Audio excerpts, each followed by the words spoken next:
and welcome to the Homemade Podcast Sports. This is your host, J Pop.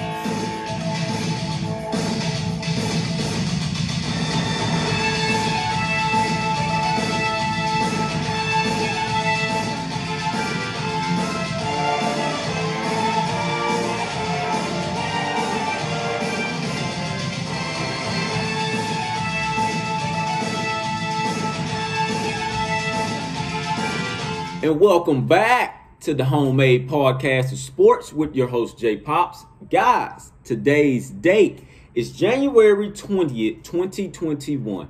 It is a beautiful, kind of, it's not clear skies out here. The skies are kind of gray. It's supposed to be raining later on, really throughout the week. But it's still a beautiful day out here in the city of Houston, Texas. This is National Inauguration Day as well. So I'm pretty sure you guys may have been watching that all morning long. But, man, today's date, man, it is January 20th, 2021. Just like I just said, it is a beautiful Wednesday out here. It's the middle of the week. It is hump day, people. We are getting through it. Shout out to all of you guys. This is to all of the subscribers and to fans if you're not a subscriber. If you're not a subscriber and you love what you hear about this content, about Texas A&M, and as well as some other teams as well, when I talk about those guys, just please, man, by all means, hit that subscribe button. Hey, continue to like the videos, dislike if you don't like it, so I can know what to work on and things like that, man. But I appreciate all of you guys, all 620 of you guys that's subscribers, man. That is a really, really big thing to me. You guys have now put that quarterback battle video that I put out with Zach Calzado, Haynes King, and Eli Stalwarts over 1,000 views, over 1,000 plus views, man. I thank you all for that. Like I said, I did not know that you guys were going to watch it like that, but I thank you guys for that, man. I cannot commend you guys enough for what you guys are doing for me. That is awesome. Also, shout out to the Tex Ags community. I always tweet at those guys whenever I release these videos. I tweet at Billy Lucci, I tweet at Olin Buchanan, and I tweet at Gabe Bop. So I thank all of those guys for just actually clicking on the tweet, either reading it or just watching just a little bit of the video and hitting the like button on it, man. I appreciate you guys, man. Like I say, it can never be enough content out there for Aggie football, especially now as of where we're going. And when we get to where we want to be, I just want to let you guys know that Tex Ads was the first ones that, were behind those guys even when the seasons were down. I'm pretty sure I'm probably the second or third one that came out with, an actual, podcast, YouTube wise on just giving you guys some Aggie content, man. I want these recruits to see this. I want to help those guys make decisions, but at the end of the day, they're going to make a decision on their own. But I want to let those guys know that you're coming to a football program that will develop you, okay? So I just want to continue to buzz in those guys' minds, man. I also when I'm posting something and I'm speaking my own opinion, and as well as some facts that I've gathered, within my information, I tweet some of that stuff at those recruits, just to let those guys know of what type of level, they're on and what type of level they can be on, comparison, things like that. Just like we'll get into Denver Harris, and also, we'll get into cornerback Denver Harris from out of North Shore. For the 2022 recruiting cycle. He's a 5-star corner, shutdown corner, in my opinion. I'll talk a little bit about him because I want you guys to know about him. But as of right now, of course, it's still early in that guy's recruiting. And I believe he had like a crystal ball of like 100% committed to Texas.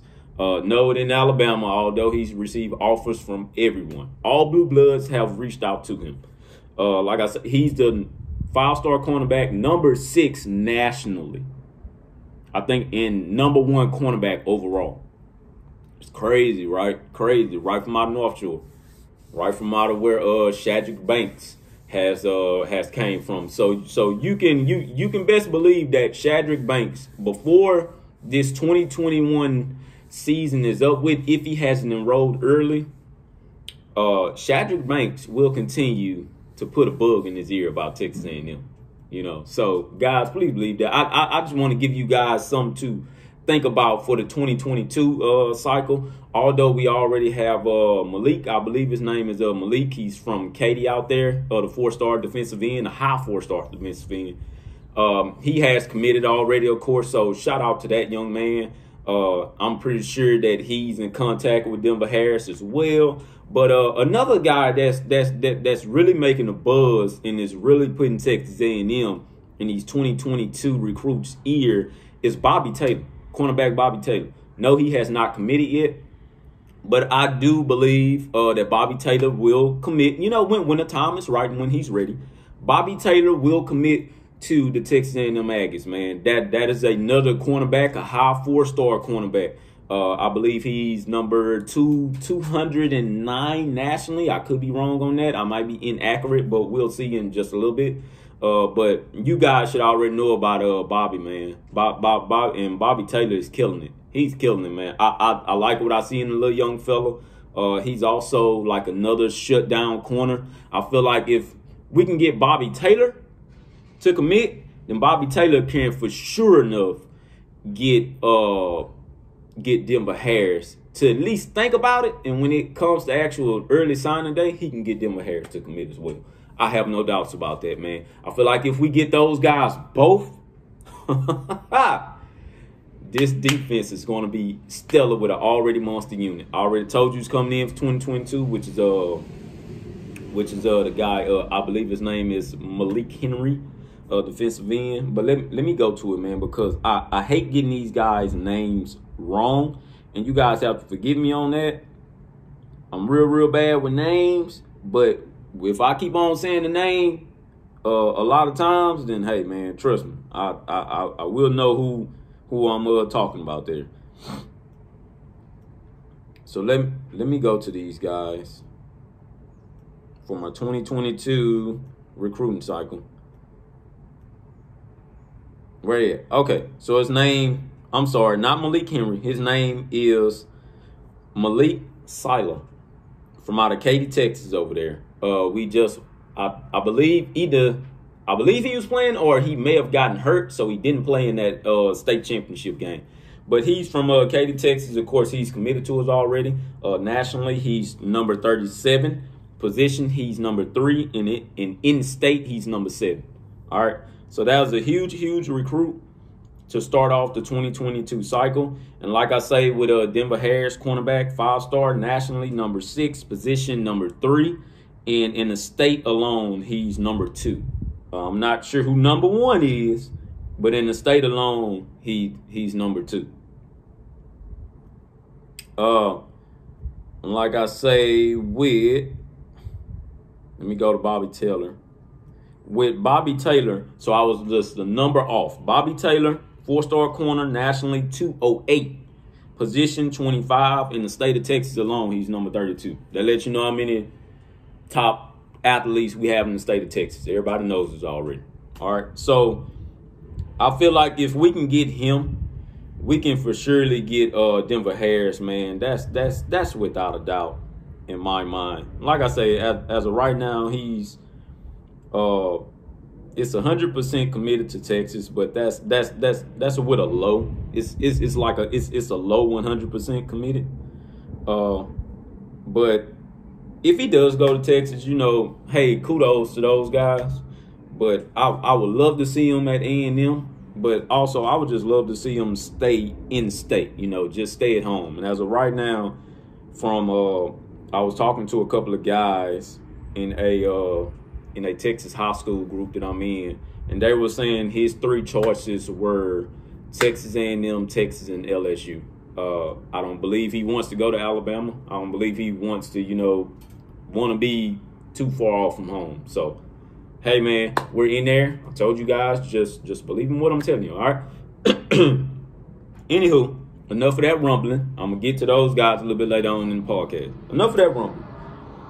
So on today's latest edition, guys, I want to talk about the quarterback battle with these three guys, and I'm gonna give you a rundown on everybody. I'm gonna give you a rundown on their evaluation. This is just from guys who's recruited them and things of that nature. And I just want to, give you guys a little bit of detail on them. Of course, we've seen Zach Calzado and Haynes King, but I'm still going to give you a rundown on when those guys that got recruited and what the recruiters, had piled up and things like that, what they had to say about those guys. Of course, we haven't seen Eli Styles on the field. He's going to be the true freshman that will come in, but he will be on the depth chart, and he will not redshirt this year. He will not redshirt at all. I don't believe we have too many guys at that position right now for him to actually take a red shirt. So, just keep that in mind. The inspirational quote for today, though, guys: don't let yesterday take up too much of today. Will Rogers. All right. I'm going to say that once again. Don't let yesterday take up too much of today. Will Rogers. All right. Please keep that in mind as you carry on throughout your day. Hey, we're going to get through it. Excuse me for 1 second. Let me take a little sip of water here.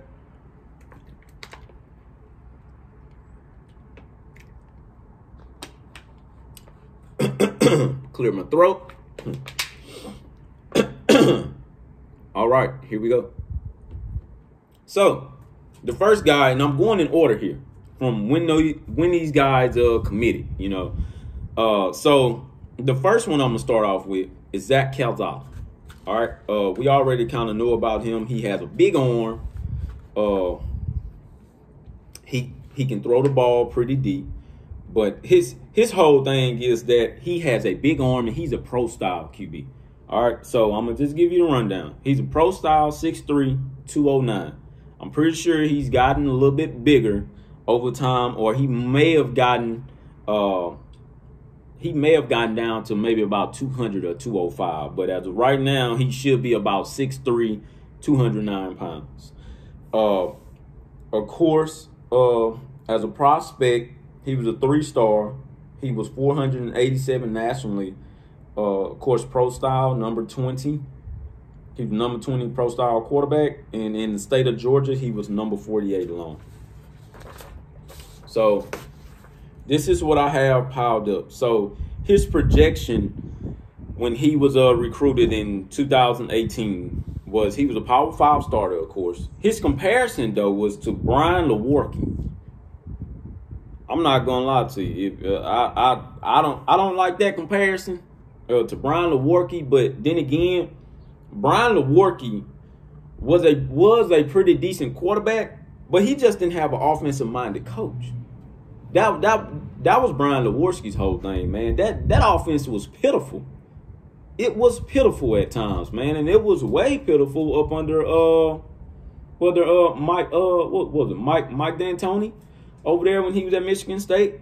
That offense was horrible, man. I can't remember last time that Mike D'Antoni really actually had an explosive offense. He's always been like a run-heavy type of offense in the game manager at quarterback. All right? But his comparison is to Brian Lewerke.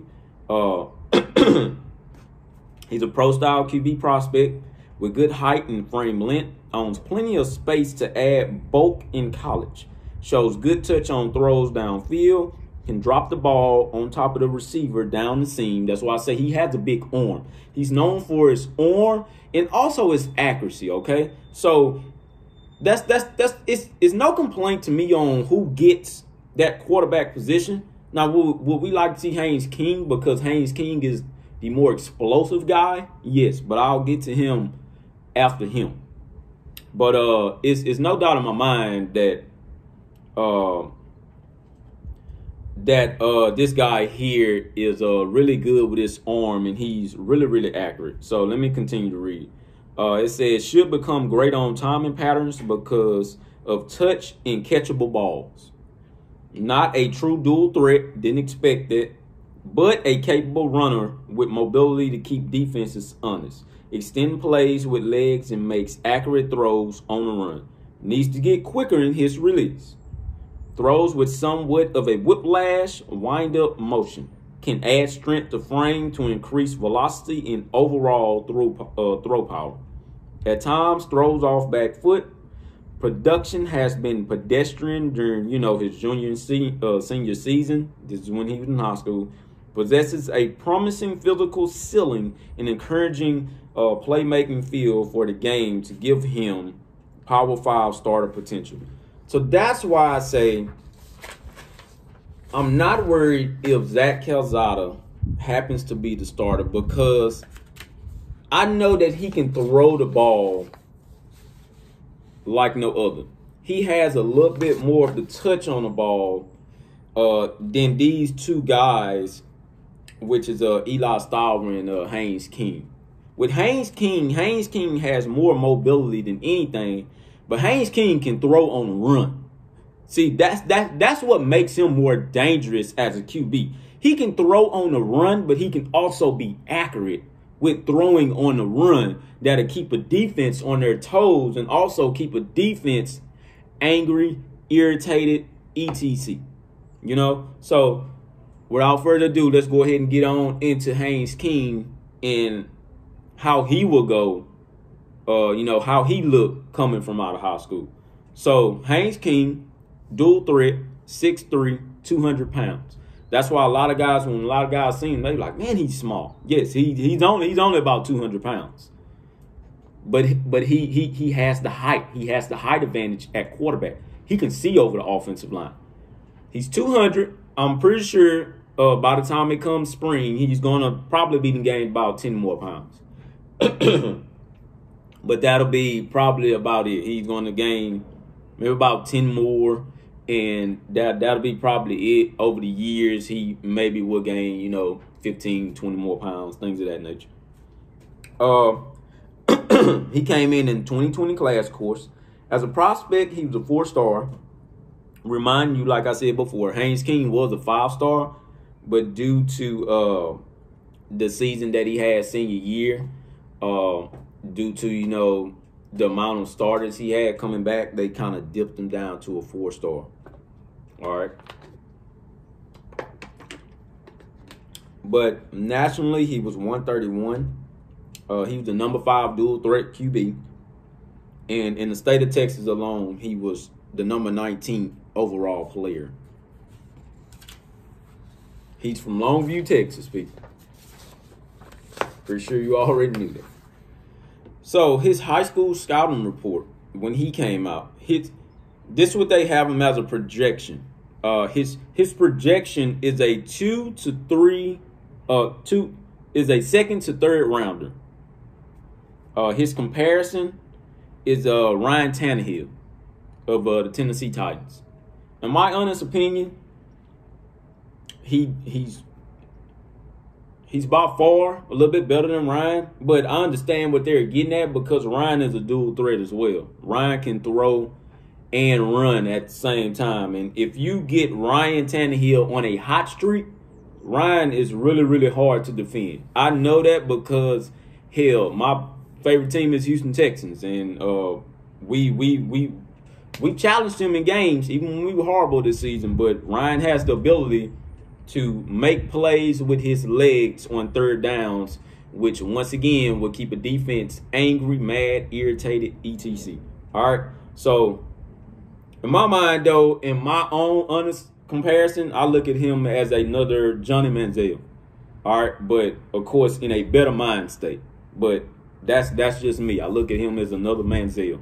He has that kind of playmaking ability to extend drives and just create plays on his own, So let me go ahead and get on into it. He's a long frame, athletic quarterback with true dual threat ability. Grew 2 inches from sophomore to junior year. Lean, sinewy build, but terrific frame space and big hands. Outstanding athlete who runs the 40, the 4x400 relay, and throws the discus. Also plays basketball. Flashes big play, top end speed in the read game. Perhaps at his best throwing on the run. Very accurate on the move and throws with impressive touch. I told you, man, he's really, really accurate throwing on the run, but he's accurate as well, just standing in the pocket. But if he feels like the offensive line is breaking down due to whatever reason, he has the ability to make plays on the run like no other QB. All right. Has shown terrific ball placement even when throwing across body on the run. Extend plays with his athleticism. Plays with calm, poised demeanor. Coach's kid with high school football IQ. Fierce competitor. He's very fierce.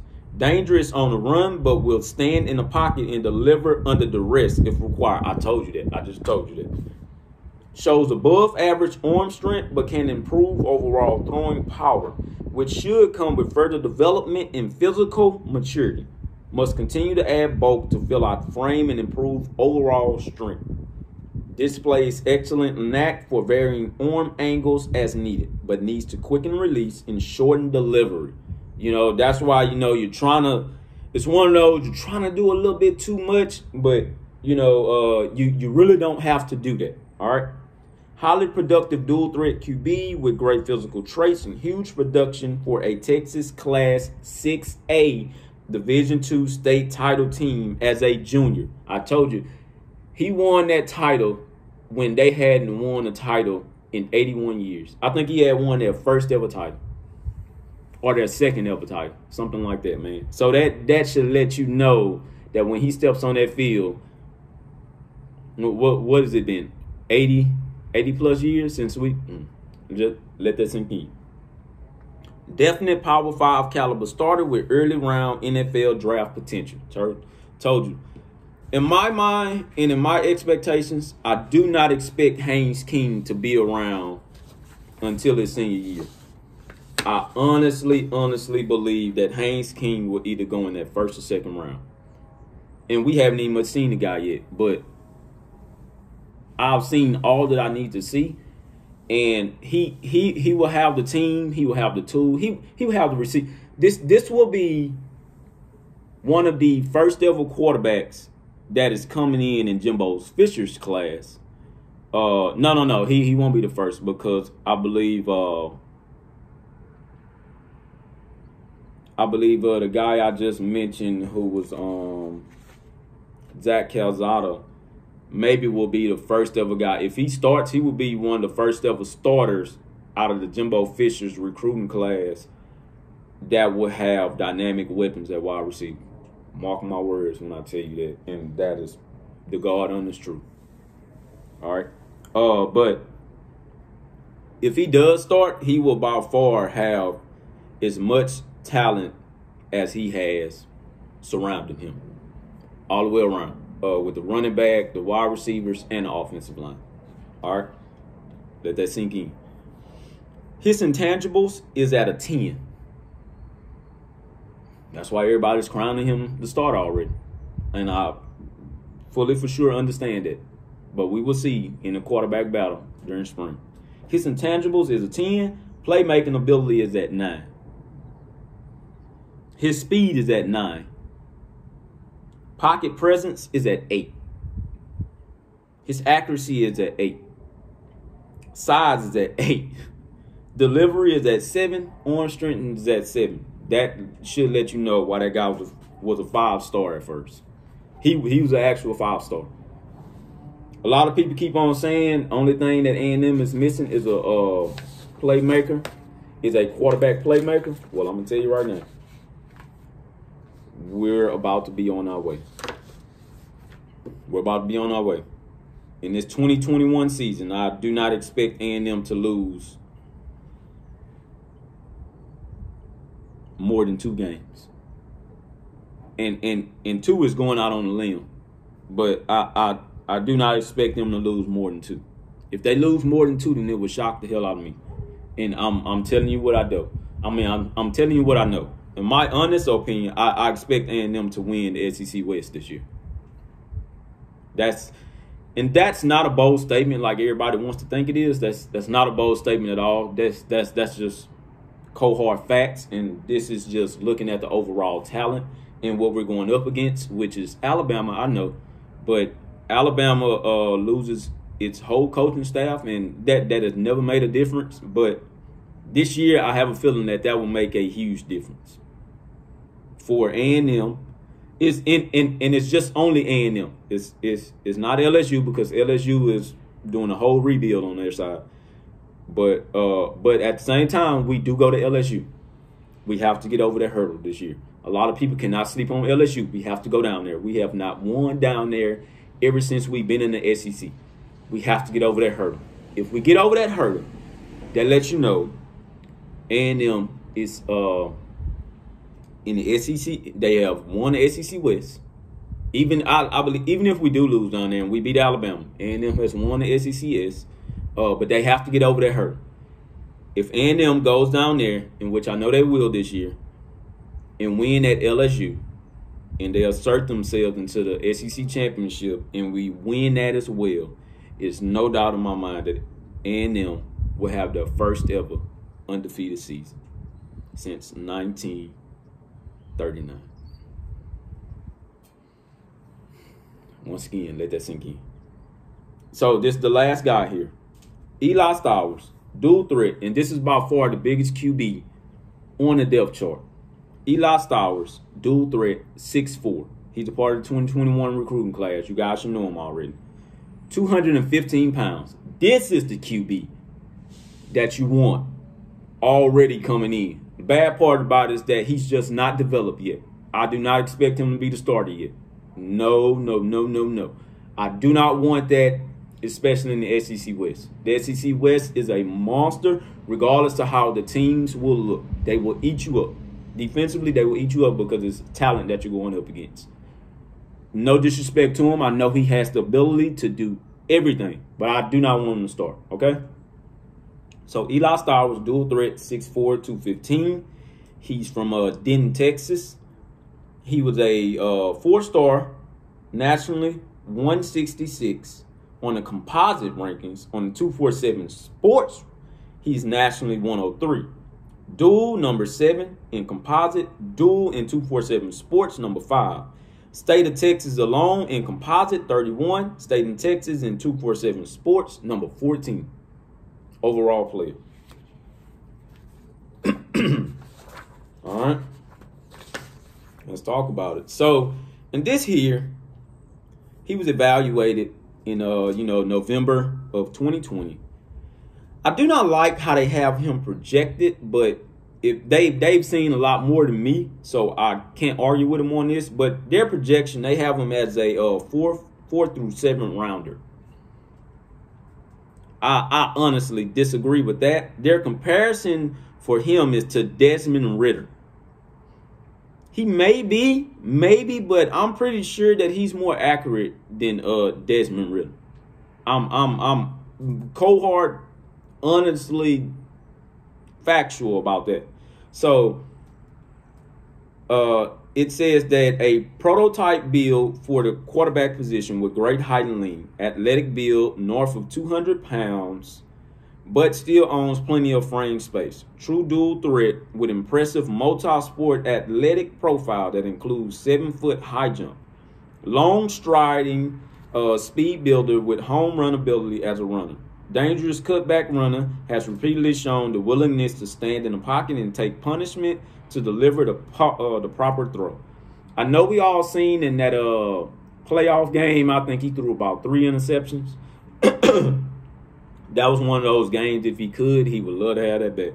But hey, man, those type of things will happen, but it is what it is. Generates plenty of downfield arm strength and short to immediate velocity. Whips the ball around with snap. Drives the ball to the perimeter. Outstanding production as a passer and runner in impressive junior campaign. Suffered a significant knee injury in final game of junior season. Generally overhead delivery, but release quickness, consistency can improve. Pocket courage is great, but presence and awareness can still improve. Still throws flat-footed at times. Goes through erratic stretches, but accuracy has improved during high school career. High-ceiling quarterback with ample live reps against outstanding high school competition. Twos to become multi-year high major starter with long-term NFL draft ceiling. All right, that should let you know a lot right there. So these are his skills. And quite honestly, they're almost the same as Haynes King. Speed, 9. Size is 9. Playmaking ability, 8. Intangibles, 7. Delivery, 7. Arm strength, 7. Pocket presence, 6. Accuracy, 6. He's a little bit under there, but like I say, man, he's going to be coming in at very raw talent. I do not expect him to start, but I do expect Jimbo Fisher and his offensive staff to develop the heck out of him, okay? I expect those guys to develop the hell out of him because I do know when he does get his chance to start, he's going to be another true dynamic playmaker. He's going to be very, very fun to watch. Now, with this battle, man, a lot of people think if Haynes King doesn't start, he's going to transfer. I'm here to tell you right now, Haynes King will not go anywhere, people. A lot of people think Zach will be the odd man out and he will transfer. Zach Calzado will not go anywhere, people. They will just continue to learn up under Jimbo Fisher, just as well as guys do at Alabama, man. They sit and wait. Now, what I didn't say is that we were Alabama. But what I'm saying to you is that these guys know that it is a real competition in front of them. So those guys have to be patient, go through the stretches, continue to work on your game. And when that time is right and when your name is called, is no doubt in my mind that you will be almost, or if not, a first round to a second round pick. That's all comes with development and how you approach the game, in my honest opinion. All right. So, anywho, I told you guys I want to talk about Denver Harris. So these are the 2022 commits. So with Denver Harris especially. Oh, and another thing, Texas A&M has officially offered quarterback Clay Klubenak for Westlake. He was a quarterback at Westlake High School who just took down Quinn Ewers in South Lake Carroll, which is the #1 player nationally. #1 player in Texas as well. He's quarterback, Quinn Ewers. He played Quinn Ewers, and Westlake honestly destroyed him. I think they beat him by like 21 points, if I'm not mistaken. Yes, I sat there and watched that whole state title game. They won by about 21. That doesn't affect anything that Quinn Ewers have going on, man. That young man is really electric, and his throws is on point. I see why they ranked him at #1. All right, but that's just to let you guys know, man. All right, so we're gonna make this real quick. So Denver Harris. So when I said that yesterday, and I posted this yesterday, I say, man, this guy's electric. He has a mixture of Jalen Ramsey at corner and the Honey Badger. Tyrann Mathieu, the Honey Badger at Kansas City. He has a mixture of both of those guys. He has the hitting ability of the Honey Badger, and he has the lockdown ability of Jalen Ramsey. You put that together in one person, that is dangerous. That is dangerous at a cornerback position with this offense being the way that they are nowadays. That is freaking electric, okay? He deserves to be a 5-star. You know, it's no doubt about it in my mind that he is a 5-star. And when I posted that in my Texas, in the Texas high school group that I'm in, a lot of those guys had already seen him in person, and they clicked that like button real quick and commented real quick and said, yeah, man, he's the truth. He's the God on this truth. He played against Westlake as well. Clay Klubenak, he played against those guys as well. That game was real close. I think Westlake won by a touchdown. He got hurt in the second quarter from what guys are telling me. But that entire game leading up to the second quarter to when he got hurt, they did not throw on his side of the field. That's dangerous. That's electric. They did not throw over there. And every time they did throw over there, they did not complete the throw. That's dangerous, people. That is what you want. So as of right now, he holds offers from everybody. All blue bloods, all around the college football world. They have him projected as a second rounder. This is NFL wide. This guy's on the junior right now. And they have this NFL projections already. Second rounder comparison is Jeff Okudah. That young man was another one who was dangerous. My honest opinion, he's way better than Jeff Okudah. Okay? He's better than him. Tall, long cornerback prospect with elite frame potential relative to the position. Possesses a ton of potential as a jammer. Uses frame to advantage and plays physical brand of coverage. That is what you want out of a corner. His size, he's 6'1", 180. Of course, he has to go to his senior season. He's a part of the 2022 class. I guarantee you that young man will be bigger. That young man will shoot up there to about 200 after it's all said and done for his senior season. I want you guys to know about him because Texas A&M is on his radar, and I can guarantee you if we pick that guy up, you put him, Jalen Jones, Eric Young, which people continue to forget, Brian George. Brian George ain't going anywhere. Just continue to let him to develop. Y'all know he had a bad couple of games, but let that guy continue to develop. As well as with Josh Mouton. Y'all don't even much know Josh Mouton. Hell, y'all forgot about him. Josh Mouton is a shutdown corner as well. That is the redshirt freshman, or I believe he's a freshman. I think he came in 2021 class, or he might be a part of the 2020 class. But y'all forgot about him. I know y'all did. Man, it's a lot of guys on this depth chart. I keep up with all this, man. It is a lot of guys on this depth chart, people. So just be looking out for him. Be looking out for Denver Harris. I just want you guys to know that he's from out of Houston, Texas, and not from out of North Shore. Another North Shore guy. They've always had talent. This is not nothing new to me. If you're from the city of Houston and you're from the state of Texas alone, you know North Shore already. So another guy who I had liked, of course, and who's vowing out there to a lot of these commitments, and he was a guy that said, "Hey man, trust and believe me, hey, it is going to be excuse me guys, my earring came out, but it is going to be pretty lit for that 2022 recruiting class." God dog. It's going to be pretty lit on Twitter, he has said. But Bobby Taylor, he's another shutdown corner. He's 6'1", 180. Same identical size. 6'1", 180. Of course, a 4-star recruit. They have him nationally at 208. Number 25 cornerback. Number 32 in state. His predictions is well over 100% A&M. Not sure when he's going to commit, but it's well over 100% A&M. Let me look at his comparison. His scouting report, they don't have him as a projected anything right now. They don't even much have a scouting report on him. But just know, with him, I compare him to